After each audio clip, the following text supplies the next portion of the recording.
गेल्या काही महिन्यापासून नागपुरात वाहतूक नियमांचे उल्लंघन करणाऱ्यांची संख्या वाढली आहे। त्यामुळे शहरातील रस्ते अपघातात मृत्यू पावणाऱ्यांची संख्या वाढली आहे। मात्र हेल्मेट न घातल्याने अपघाती मृत्यूची संख्या वाढत असल्याने आज नागपुरात वाहतूक पोलिसांकडून हेल्मेट वितरण करून लोकांकडून हेल्मेट घालणार असल्याची शपथ घेण्यात आली।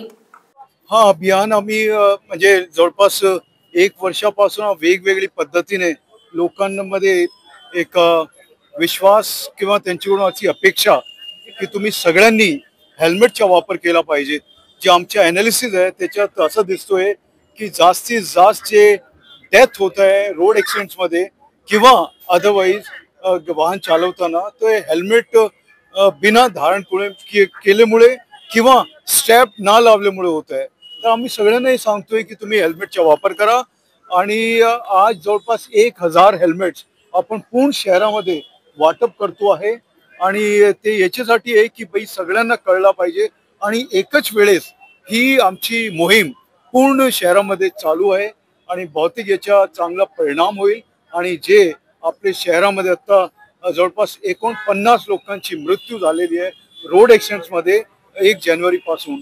तर हे कुठेतरी थांबलं पाहिजे आणि याला रिव्हर्स आपल्याला करायचे आहे या ट्रेंडला। याच्यासाठी आमची ट्रॅफिक पोलीस आमचे सर्व अधिकारी म्हणजे पोलीस स्टेशनचे अधिकारी पण या मोहिमेमध्ये पूर्ण खंबीरपणे उभे आहे आणि भाग घेत आहे।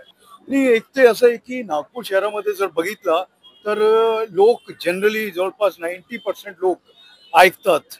मग एक चांगली गोष्ट नागपूर शहरामध्ये आणि हे जे थोडेसे लोक राहिलेले आहे यांनी पण जर धारण केलं हेल्मेट तर मला असं वाटतं की पूर्ण देशामध्ये आपला नंबर 1 वर आपण पोहोचू शकतोय की 100% लोक हेल्मेट धारण करतात। आणि हे जे प्रतिज्ञा आपण घेतोय जे ओथ घेतोय याचा एकच हेतू आहे की जे हे हेल्मेट घालत नाही त्यांना कळलं पाहिजे हेल्मेटचा किती महत्व आहे। तसेच यांना आपण जे प्रॉमिस आहे याच्या असं पण सांगतोय की तुम्ही हे जे आपण ओथ घेतोय प्रतिज्ञा जे घेतोय हे इतरांना पण जाऊन तुम्ही सांगा।